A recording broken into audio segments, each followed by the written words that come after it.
এমন একটা দেশ যেখানে দারিদ্র্য, বেকারত্ব, মাদক, দাঙ্গা সবকিছু একসাথে চলছিল। অপরাধ এত বেশি ছিল যে মানুষ নিরাপদ ছিলেন না। আর জনসংখ্যা এত বেশি যেন শ্বাস নেওয়াও কঠিন। শুনে মনে হচ্ছে কোনো ব্যর্থ দেশের গল্প, তাই না? কিন্তু মূল টুইস্টটা এখানেই। এই দেশটাই আজ বিশ্বের সবচেয়ে ধনী, সবচেয়ে পরিষ্কার আর সবচেয়ে উন্নত দেশগুলোর একটি। বলছি সিঙ্গাপুরের কথা। হ্যাঁ, ১৯৬৫ সালে এই দেশটি প্রায় ধ্বংসের পথে ছিল, কিন্তু মাত্র ২৫ বছরের মধ্যে সেটি হয়ে যায় একটি ফার্স্ট ওয়ার্ল্ড পাওয়ার হাউস। কিন্তু প্রশ্ন হলো, কিভাবে সম্ভব হলো এই অসম্ভব পরিবর্তন? কে ছিল এর পেছনের মাস্টারমাইন্ড? আজকের ভিডিওতে আমরা জানব একটা দেশের ইতিহাসের সবচেয়ে অবিশ্বাস্য পরিবর্তনের গল্প। purchasing power. They did the impossible. Singapore দক্ষিণ পূর্ব এশিয়ার একটি ছোট্ট দ্বীপরাষ্ট্র।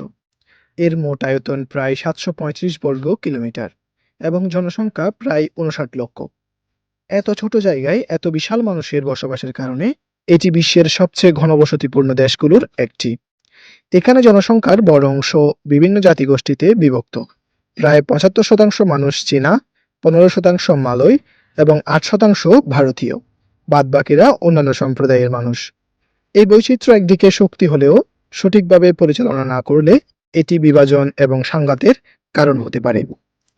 এই দ্বীপরাষ্ট্রের ইতিহাস শুরু হয় অনেক আগে। ১৮১৯ সালে ব্রিটিশ কর্মকর্তা স্যার স্ট্যামফোর্ড র্যাফেলস সিঙ্গাপুরকে একটি গুরুত্বপূর্ণ বাণিজ্য কেন্দ্র হিসেবে প্রতিষ্ঠা করেন। ভৌগোলিক অবস্থানের কারণে এটি দ্রুত আন্তর্জাতিক বাণিজ্যের কেন্দ্র হয়ে ওঠে। পরবর্তীতে দ্বিতীয় বিশ্বযুদ্ধের সময় ১৯৪২ সালে ব্যাটেল অফ সিঙ্গাপুরের মাধ্যমে জাপান সিঙ্গাপুর দখল করে নেয়। ১৯৪৫ সালে যুদ্ধ শেষে ব্রিটিশরা আবার শাসন শুরু করলেও স্বাধীনতার দাবি ধীরে ধীরে শক্তিশালী হতে থাকে। ১৯৫৯ সালে সিঙ্গাপুর স্বশাসন লাভ করে এবং লি কুয়ান ইউ দেশের প্রথম প্রধানমন্ত্রী নির্বাচিত হন। লি কুয়ান ইউ মনে করতেন সিঙ্গাপুর একলা থাকলে কখনো উন্নত দেশ হতে পারবে না, সেজন্য মালয়েশিয়ার সঙ্গে যুক্ত হতে হবে। এরপর ১৯৬৩ সালে সিঙ্গাপুর মালয়েশিয়ার সাথে যুক্ত হয়, কিন্তু জাতিগত ও রাজনৈতিক দ্বন্দ্বের কারণে ১৯৬৫ সালে আলাদা হয়ে আবার স্বাধীন রাষ্ট্রে পরিণত হয়। স্বাধীনতার সময় সিঙ্গাপুরে ছিল দারিদ্রতা, বেকারত্ব, বস্তি, সাম্প্রদায়িক দাঙ্গা এবং প্রাকৃতিক সম্পদের অভাবে জর্জরিত একটি দুর্বল দেশ। নিজস্ব শক্তিশালী সেনাবাহিনীও ছিল না, অর্থনীতি ছিল ভঙ্গুর। এই কঠিন পরিস্থিতিতে লি কুয়ান ইউ দেশ গঠনের কাজ শুরু করেন।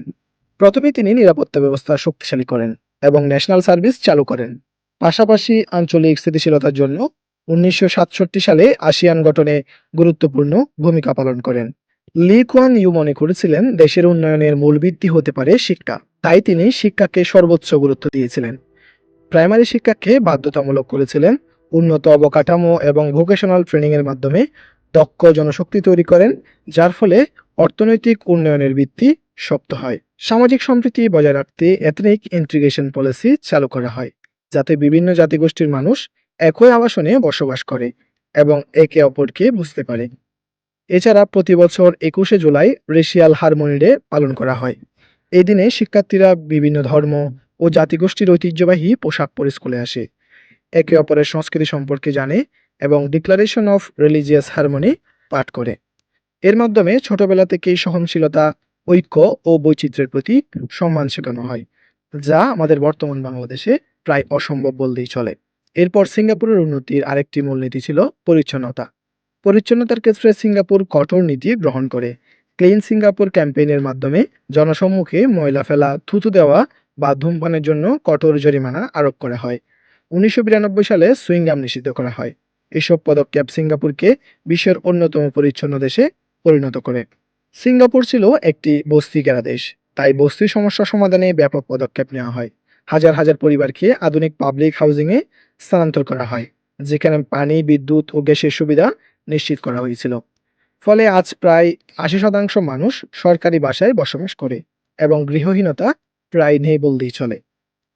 পরিবহন ব্যবস্থায় ব্যক্তিগত গাড়ির উপর উচ্চ কর আরোপ করে তা সীমিত করা হয় এবং উন্নত পাবলিক ট্রান্সপোর্ট ব্যবস্থা গড়ে তোলা হয়, যেমন সিঙ্গাপুরের মেট্রো।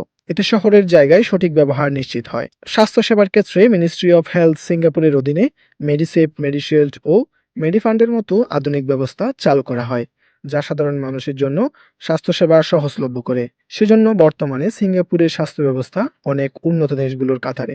অর্থনৈতিক ক্ষেত্রে সিঙ্গাপুর একটি ব্যতিক্রমী মডেল অনুসরণ করে।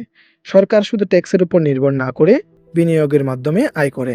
পাশাপাশি কম ট্যাক্স, সহজ ব্যবসা নীতি এবং বৈদেশিক বিনিয়োগ আকর্ষণের মাধ্যমে দেশটি দ্রুত একটি বৈশ্বিক অর্থনৈতিক কেন্দ্র হয়ে ওঠে।